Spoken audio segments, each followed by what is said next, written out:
decisions. This was one of them on a 4th and inches in their own territory. In the second quarter of the game, they're throwing a pass, and that winds up leading to this. Alex Smith, Logan Thomas touchdown. Washington up 17-10 at halftime. Then in a 4-point game, down 4 in the fourth quarter at their own 24, on 4th and 10, they run this fake punt. What the actual heck was this? Now, Washington winds up taking over and literally taking over. Antonio Gibson then would wind up scoring a couple more touchdowns. This is the rookie running back waving bye-bye, literally and figuratively, to the Cowboys and probably their playoff hopes. Gibson, 3 touchdowns on the day. He's the first rookie to score 3 touchdowns on Thanksgiving since Randy Moss in 1998. There's his third. That one put the cherry on top of the sundae, and it was all over. Washington pulls away and wins big, and one can only wonder what Jerry Jones is thinking as he watches. We never wonder what Stephen A. Smith is thinking as he watches the Cowboys struggle on Thanksgiving or, frankly, any other day. And Stephen A., first off, happy Thanksgiving to you and your family. And the happy most important thing, I felt I needed to have you on today for this reason. Because I said to you when we were on with me the other day, I said to you, Steve, we know what's going to happen now. The Cowboys are going to win the division. And you know what? I feel like a fool. You were right. They always find a way. How about yesterday? Well, first of all, I want to say this. I was right there with you. I certainly felt that way, and it's still quite possible that they can win the division. We all know that because we don't anticipate that the Washington football team, you know, the team that doesn't even have a name, the team that we can't even tell whether or not they're from D.C. or the Pacific Northwest because they haven't made it very clear. We understand all of those things, right? Excuse me.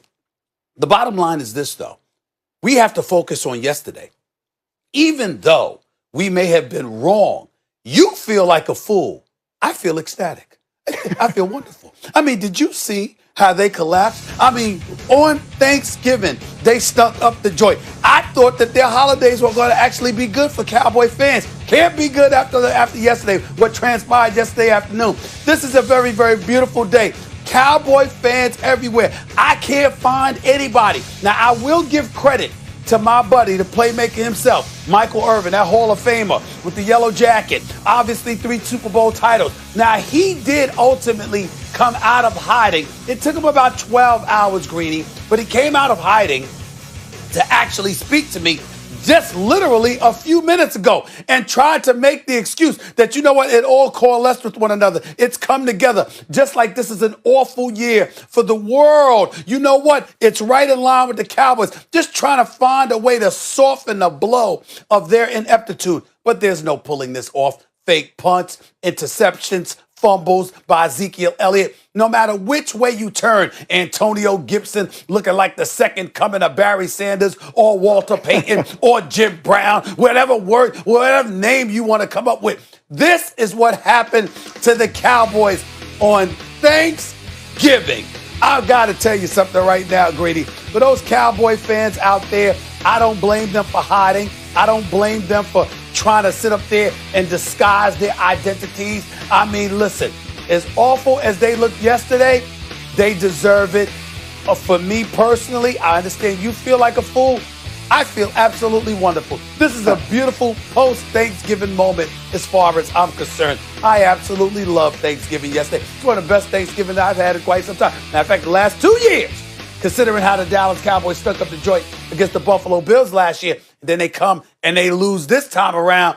My last couple of Thanksgivings have been quite wonderful, I might say. Let's talk about the fake punt. We've spent a lot of time on it here. Yeah. What did you think of the play? What does it say about the coach's confidence in his team? Just what were your thoughts on that play? Honestly speaking, in all seriousness, Greeny, I think Mike McCarthy has lost confidence in himself. I think that the year away from football has hurt him. He doesn't look better. He looks worse. Obviously, he had Aaron Rodgers as his quarterback all of those years, but there's something to be said that when you have somebody that great, that lethal, and you still end up losing your job when you're supposed to be an offensive mind and your captain, your orchestrator is Aaron Rodgers, and you can't find a way to get it done, even though they did win the Super Bowl in 2010. The bottom line is, you know what, in the end, Aaron Rodgers thought you were a bit archaic, and for some reason, Jerry Jones and Stephen Jones decides to bring this man on board. In no way am I trying to imply that Mike McCarthy doesn't deserve to be a head coach in the National Football League, but he's clearly not the right guy for the Dallas Cowboys because things apparently have to be ideal in order for him to resemble a head coach in the National Football League, a capable head coach. That was not a good call by any stretch of the imagination. And what was most embarrassing is how he tried to explain it in the aftermath in a post-game conference when he talked about you got to believe. You can't, there's no chance of a play succeeding if you don't even try it, if you don't believe in it. I'm paraphrasing it, but that's essentially what he said. And so he has this kind of mentality. I understand that Dak Prescott is out. I totally get that. There's been, a slew of injuries on your offensive line. All of those things are legit. But when you got Ezekiel Elliott and you got CeeDee Lamb and you got Michael Gallup and you got Amari Cooper, okay, you should be able to figure out a way not to lose to a team that has a quarterback that essentially was out for the previous 2 years, okay, and you don't have much to speak of on the offensive side of the ball, and still you get shellacked the way that they did. It's no excuse for it. It was a bad call, but ultimately it was a bad game, period. No question. Now, listen, right before, in that little highlight that I showed right before I brought you on, we saw Jerry Jones sitting in his box. And Ed Werder made the point earlier that in all other seasons, you would hear from Jerry Jones after all of these games. But this year, because of the circumstances, the reporters aren't able to go be around him. So we can only wonder, what do you think? Because I know you follow him closely and you know him. What do you think is going through his mind as he watches this? I think that Jerry Jones is a prideful man that doesn't want to admit prematurely, to say the least, that he made the wrong decision at head coach. Somebody that's younger, somebody that has the ability to ingratiate themselves with players a little bit better may have been the right man for this job.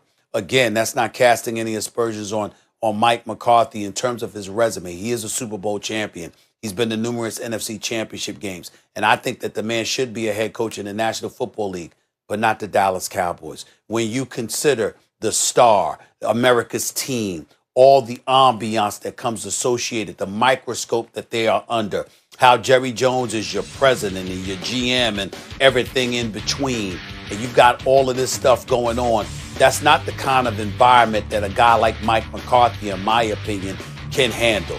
He wants to go about the business of just coaching a football team, but it takes a little extra to coach the Dallas Cowboys, and it takes a little extra to ingratiate yourself with guys who know you're not really the man. The owner, Jerry Jones, is the man, and his son, Stephen Jones, is the man. It's not the head coach. You at the very least fall third in line in the eyes of the players. And when they know that, it's just a different relationship that they ultimately end up having with a coach. And it's really unfortunate that Mike McCarthy is in this situation because, again, we've seen other coaches get let go prematurely. You brought up Jim Caldwell a bit earlier in the show in Detroit, how they made an egregious decision by letting him go. We saw other programs. We saw the Arizona Cardinals basically say with Wiltz, you're out of here after 1 year. And even though I didn't like that decision, at the end of the day, with Kingsbury along with Kyler Murray as your quarterback, they seem to be moving in a forward direction. You cannot stick with a decision that's so flagrantly wrong as this one. And I think that Jerry Jones recognizes that. It's just that he's going to be incredibly hesitant to do anything about it, probably because of COVID-19, along with the fact that he doesn't want to admit so early and prematurely that he may have been wrong. That's not his way. But the Dallas Cowboys will sink because of it. It's unfortunate for them because I don't wish that on him. I don't wish that on the Cowboys. The Dallas Cowboy fans, I couldn't be happier for their misery. So I've less than a minute here, Steve, but it does all kind of lead to this. You've got Mike McCarthy, and you wonder what happens to him. If you bring back Dak next year, it's going to cost you at least $39 million. You're paying a fortune to Amari Cooper, a fortune to Zeke Elliott, a fortune to some players on that defense. Do you think it is time that Jerry just hits the button and blows the whole thing up? Just start the entire franchise over again from scratch? No, I don't think so. I think that Jerry and Stephen Jones has enough talent on this squad to do things right. You just have to find the right man to lead them. And you, Jerry Jones, have to have the decency and the intelligence to step back and recognize the fact that you can't go out on the field and coach them. So you got to pick the right man for the job, and you got to roll with him, period. That's what you got to do. Stephen A. Smith, again, a very happy Thanksgiving to you and to your family. I know it was fun for you yesterday. To you and 20 yours minutes as well. from First Take, coming up live here on ESPN. 20 minutes, Max, Stephen A., Molly, and company are ready to go. Thank you, Stephen A. Meanwhile, let me bring Mark Sanchez back in just for a moment because, you know, he was the Masked Singer, and so on this program, he is the Masked Slinger. Looking at some quarterback matchups this weekend. Mark, Brady head-to-head with Mahomes. Who's going to have a bigger day? I think it's going to be Mahomes. We've seen just a little bit of hesitation with Brady, that marriage with Bruce Arians not going according to plan. And Patrick Mahomes, I mean, this guy's on cruise control right now. He looks so strong. He's throwing underhand passes, left-handed passes. Look for one around his back this week. He looks too comfortable. Next, two young stars meeting up in Justin Herbert and Josh Allen. Who has a bigger day?